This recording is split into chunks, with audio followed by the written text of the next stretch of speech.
15 power 23 plus 23 power 23 என்ற எண்ணை 19ஆல் வகுக்கும் போது கிடைக்கும் மீதியை காண்கன்னு கேட்குறாங்க. சிம்பிளிபிகேஷன்ல இந்த மாடல் சம் கொடுத்தாங்களா? ஃபர்ஸ்ட் இந்த பவர்ல இருக்கிற வேல்யூ மட்டும் பாருங்க. பவர்ல இருக்கிற வேல்யூ ஆட் நம்பர் இருந்துச்சுன்னா, பவர்ல இருக்கிற வேல்யூ ஆட் நம்பர் இருந்துச்சுன்னா, ஆட் நம்பர்னா 1 3 5 7 9 இந்த மாதிரி ஒற்றைப்படை என்ன வந்துச்சுன்னா கீழே பேஸ் வேல்யூ அதாவது அடிமானத்தை ஆட் பண்ணிக்கணும். இங்க என்ன இருக்கு?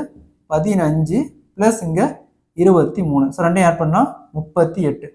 38 எத்தனால வகுக்குறாங்க? 19ஆல் வகுக்கணும். 19ஆல் வகுத்துமா மீதி பாருங்க 2 × 19 38, மீதி பாருங்க 0 வருது. அப்போ இந்த டோட்டல் வேல்யூமே இந்த 15 23 டைம் பெருக்கி பிளஸ் 23 23 டைம் பெருக்கி ரெண்டையும் கூட்டி 19ஆல் வகுத்தாலுமே மீதி 0 தான் வரும். ஸோ அப்போ option B is the correct answer. இதே மாதிரி இந்த சம் பாருங்க. 13 power 5 plus 14 power 5 plus 15 power 5 plus 16 power 5 என்ற எண்ணை 29ஆல் வகுத்தால் கிடைக்கும் மீதியை காண்கன்னு கேட்குறாங்க. இந்த சம் ப்ரீவியஸா எஸ்எஸ்சி கேட்டிருக்காங்க.